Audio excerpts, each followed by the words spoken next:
Hey guys, hope you and the families are doing well. I'm going to take you through a couple of the key events from the stock market this week, provide my analysis and my thoughts on those, and then I'll give you a flavor of where I'm looking at next week for opportunities to develop. I'll give you a clue. It's a precious metal miner. So let me read out the menu to you for what we're going to be covering. I'm going to take you through my 5-minute, what I call a gap down reverse bar entry in Nvidia, and it was having a capitulation flush early in the week. I'll take you through a short trade that I had on Apple as it was running in to its 50-day and 10-day EMA. We're then going to review the major indexes and some key ETFs such as MDY and IWM. We're going to take a look at those on the weekly chart. We're then going to go more tactile on those and look at the daily charts. You can see some counter trend rallies into 10-day EMAs, a little bit wedgy uppy, which is a technical term right now, into those 10-day EMAs. We're then going to go even more tactile and into the weeds, and I'll show you some of the key things that I pay attention to, such as the VIX, but also my favorite indicators, which are the breadth indicators for the percentage of stocks above certain moving averages. So I'll take you through those. So we're going to have a good look at that. I'll explain the tidal nature of the market and why I really like looking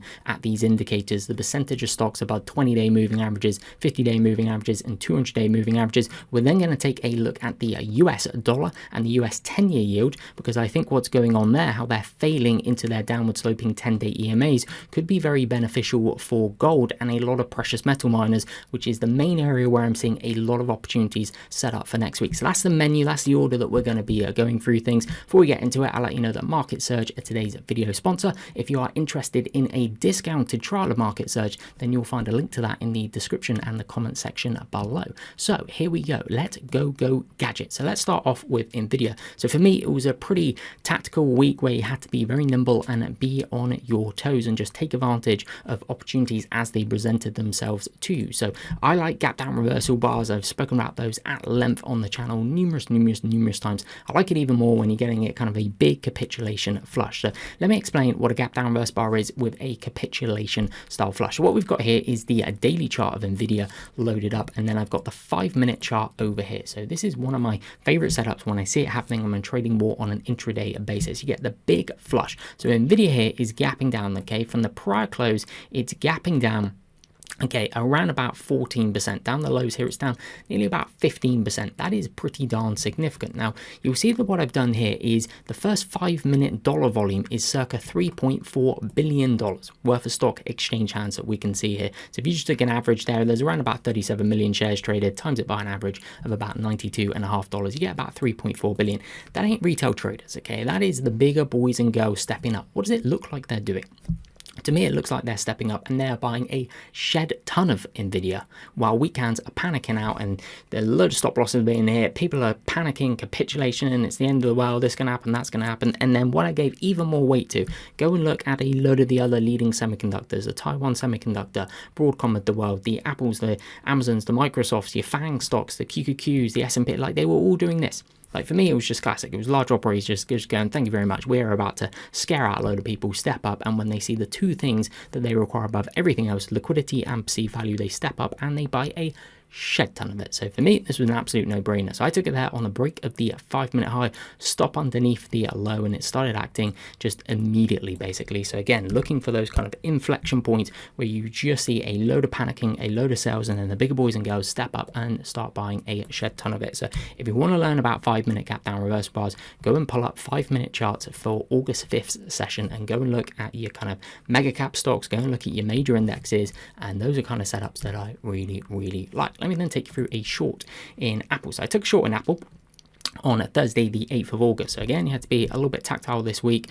Okay, so it's wedging into the 10-day EMA and the 50-day SMA, and it's also short-term extended up into this. So if I'm going to take a short, I want it to be number one, kind of running up into a logical area where I'm expecting a lot of supply, and I also want it to be extended to that. So what you could see with Nvidia is it's extended to the downside. There's a big capitulation flush. I'm also kind of looking for the same thing with Apple, that it's very V-shaped in nature, running into it. So it's coming into this region here, the prior session's high as well, around those kind of levels, so kind of double top land as well. And then you have the 50-day right there, you have the 10-day EMA right there as well. So what I'm looking for is a visual evidence that there is supply coming. So like I was looking with Nvidia, I want to see visual evidence that there's a lot of demand. I'm basically flipping on its head with Apple here. Okay, so Apple opens Okay, and then the high of the bar there on the 5-minute chart is 213.21, 213.21. So my stop loss goes a cent above that level. Now I'm targeting it on a breakdown through here and looking for a quick flush. And I just went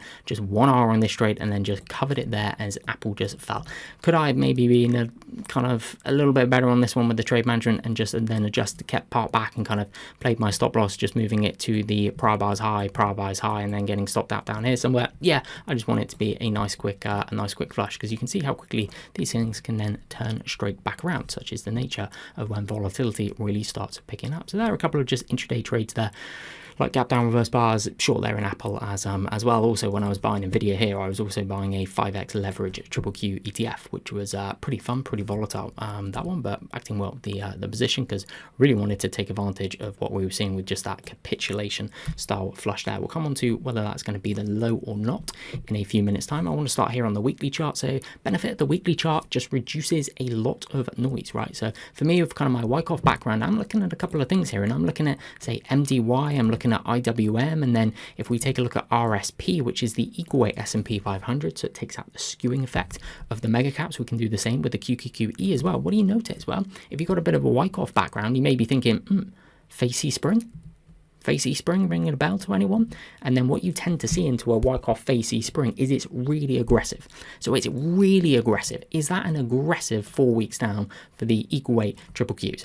Absolutely. Like, that is horrendous. And then what you tend to see is that change of character. You see large operators go, thank you very much. Liquidity, perceived value, we are stepping up. Did you just see that on that week? I'm currently filming this video. There's about 28 minutes of the session going, so it's still live this session, but that looks like a change of character week to me, and it's coming into the prior base lows. You can see here with RSP, not quite prior base lows. That would be down here at around about 159, but you can see the points pulling in to some significant prior lows. Same with MDY. It looks really scary, and then you're getting that change character. So for me, that Wyckoff background, potential Facey Springs going on there in the broader areas of the market, MDY, IWM, RSP, QQQE. Then if we take a look at the QQQ and the SPY, QQQ, okay, the red line that you see here is going to be the 40-week simple period moving average, closely aligned with the 200-day SMA on the daily chart. For me, this is looking like a change of character, maybe kind of pulling back down into this zone here as well, but giving more credence to the moving average there. SPY pulling back down towards its 200-day simple period moving average, which is also the red line there, the 40-week simple period moving average on the weekly chart. So I think pretty interesting technical action. You can see the huge increase in volume there for the SPY as well. I mean, look at that on a relative basis, nearly double the 30-week average there, and a significant increase from prior weeks. So it's that volume bar right there. What do you think the bigger boys and girls are doing? I think it's pretty interesting. If we go a little bit more tactile here, so I'm always aware of wedging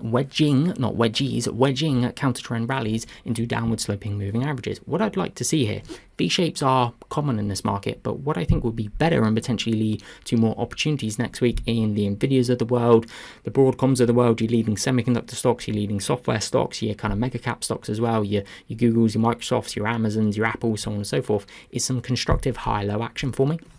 I'll take you through late April 2024, early May 2024 for some constructive high lows and what I'd be looking at there. But for me, it's wedging up now. So if you think about the weekly chart, obviously the prior weekly closes here, it gaps down here, pushing up, okay, strong, but into the 10-day EMA. That can be an area of resistance. So we want to be aware of that. So what I'd like to see is just constructive high-low pullbacks into this vicinity, into this region. You can see the QQQE wedging into the 200-day and the 10-day EMA. So a constructive high-low, and then kind of that higher low, and then that spring up through, have a real good challenge at getting back through these key moving averages, 10-day EMAs, potentially 21-day EMAs, maybe some 50 days as well. We'll see how it plays out. So now we're going to start going a little bit more tactile, okay? So let me take you through.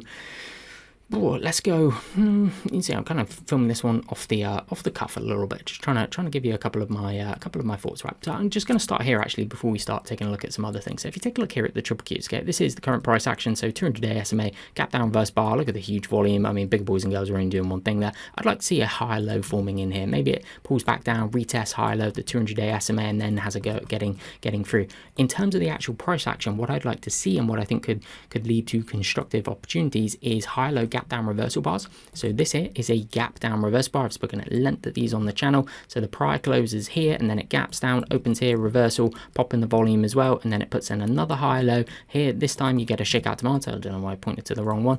This time you get a shakeout to Martel on below average volume, which indicates to me there's not that much supply. In the context of a higher low, that's constructive action. So something like this in this blue box playing out over the next week, over the next couple of weeks, I think would be constructive to see in conjunction with volatility coming down. So this is a story I've got in my head for the major indexes that I'd like to see: constructive higher lows, higher low gap down reverse bars, higher low shakeout to Martels in the Nvidias of the world. Then I'll be looking to target those. Now if we go a little bit more tactile here, so what we've got is the SPX to show the S&P 500, we've got the VIX, and then what we've got is S5TW.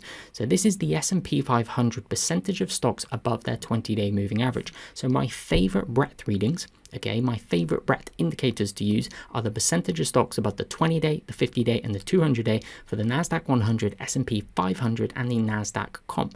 Now, let me just show you this, okay? So I like to think about the tidal nature of the market, okay? So the market is very mean reverting. So what you tend to see if you study the market moves in waves. The market moves in tides. What do I mean by that? What you get is the tide flow in and the tide flow out. I'm sure many of you have read Jesse Livermore's book, How to Trade in Stocks. He will talk about the next swing. So for me, I'm using breadth to go, okay, what is the next swing here? So this here, if we take the middle one, the S5TW, this is the S&P 500 stocks above their 20-day moving average, which is the same one that we've got down here. Now these are in percentages, so 75 is 75% of stocks in the S&P 500 are above their 20-day moving average. 25% means there's 25% of stocks in the S&P 500 above their 20-day. So I think about this as overbought territory and oversold territory. Now there's no indicator here. You have to put these lines and these color shadings on by yourself. I may be able to share these links with you in some of these videos. If you want those, ask me down in the comment section below. If you like these videos as well, let me know. I'm going to try something a little bit different on the chat. If you like the video, that really helps me out. That really helps me out too. So basically, you can see the tidal flow of the market, right? So when you're up here and you've got greater than 75% of stocks in the S&P 500, so around about 400 stocks or so are above their 20-day moving average, that's up here. That's when you get those breadth readings that are overbought. So think about that as the tide is in. Okay, that market tide has flown in, has come in. So it doesn't have much further to go. Breadth is already in quite a long way. So the rallies could be quite long in the too. So the next swing of importance, I think, is going to be that market tide transitioning from being in to out, where you then go from greater than 75% of stocks in the S&P 500 above their 20-day to down here. You get less than 25% of stocks in the S&P 500 are above their 20-day moving average. And I look at this for 50 days, 200 days as well. Now, the 20-day is much closer to the price action in the vast majority of cases, so you get more readings. Okay, the 50 days is a bit further away, so you get less readings for overbought and oversold. 200-day is even further away. So I give even greater weight when you get the 50-day or the 200-day in overbought territory, and certainly in oversold territory. So what you tend to see around market bottoms, the point that I'm trying to get to is what you tend to see around market bottoms is three things. One, if we go back and we look at April of 2024, the market tends to look absolutely terrible, just multiple down days in a row, 6 down days in a row. It looks horrendous. The world is going to end. Media articles are all over the place. Oh, it's just doom and gloom. Everyone's miserable, yada yada yada. For me, I'm on the other side of that, thinking there's about to be some really good opportunities coming through here. I like doom and gloom.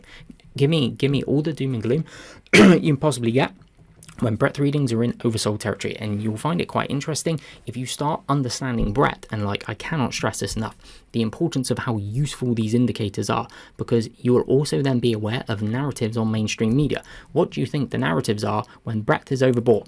It's sunshine and rainbows. What do you think it is when it is oversold? It is doom and gloom. Everyone's got the umbrellas out. It's the end of the world kind of stuff. Back up here, oh no, it's sunshine and rainbows again. Down here, oh no, it's doom and gloom again. Up here, guess what? It's sunshine and rainbows again. And then when breadth starts getting down here, oversold, you've probably seen it's recession, it's this, it's that, it's that. Like, the mainstream media ain't gonna help you. They're just following price. The headlines are designed to just confirm your bias. Okay, the things that you are thinking they are basically just trying to write about, so you click the link and they get paid via ads.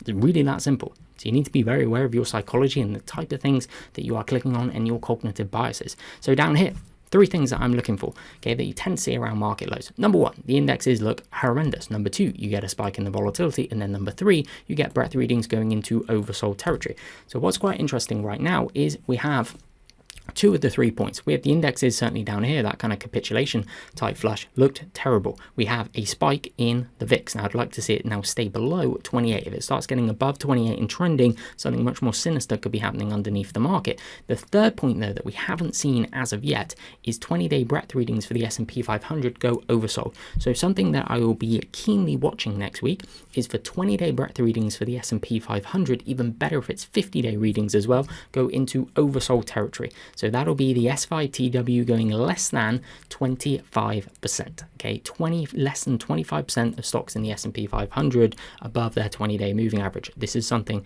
that I will be looking for, and that could coincide with that higher low type action. So you can see these higher lows, these gap down reverse bars, shakeout demand tails. I'll be looking for something like this to occur and that breadth reading go oversold, and a lot of doom and gloom and pessimism out there. Doom, gloom, pessimism when the market is in oversold breadth readings.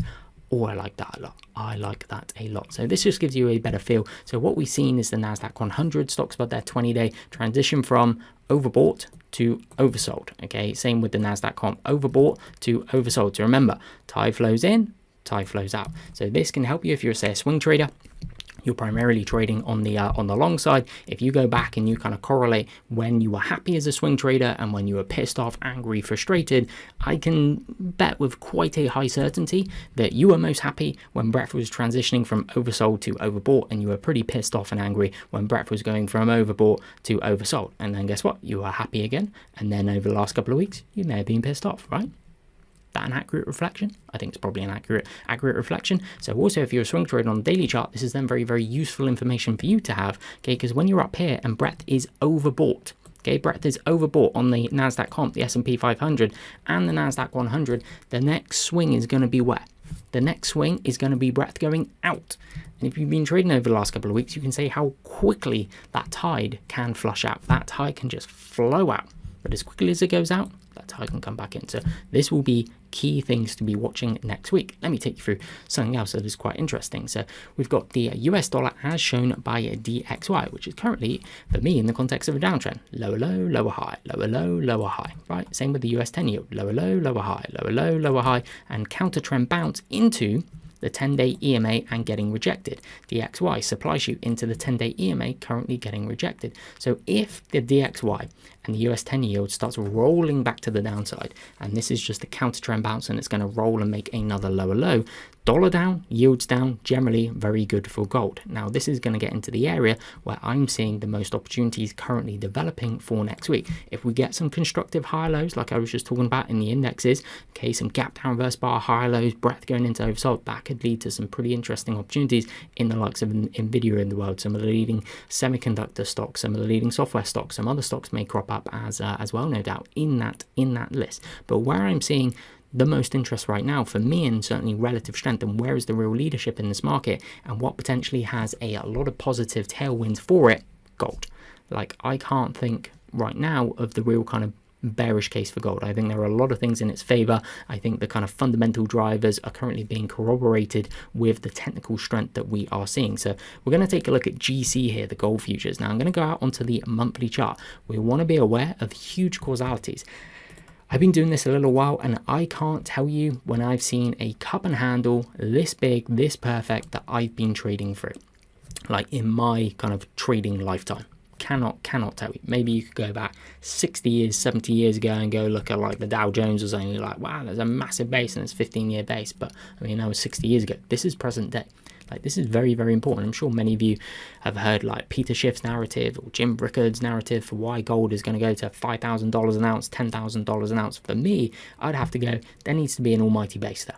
Like, it's the Wyckoff law, cause and effect. For really big effects, which would be a really big uptrend for gold, you'd need to see an almighty base. Well, a 12-year cup and handle that's absolutely textbook is an almighty base. And then what you also have over here, you have more of a Wyckoff reaccumulation type base, okay, with a little Wyckoff spring there. You could also look at this as kind of a cup and handle. You could look at it as a bit of kind of VCP, higher lows, contracting. Just monthly chart, absolutely textbook, looks strong. Nice uptrend as well.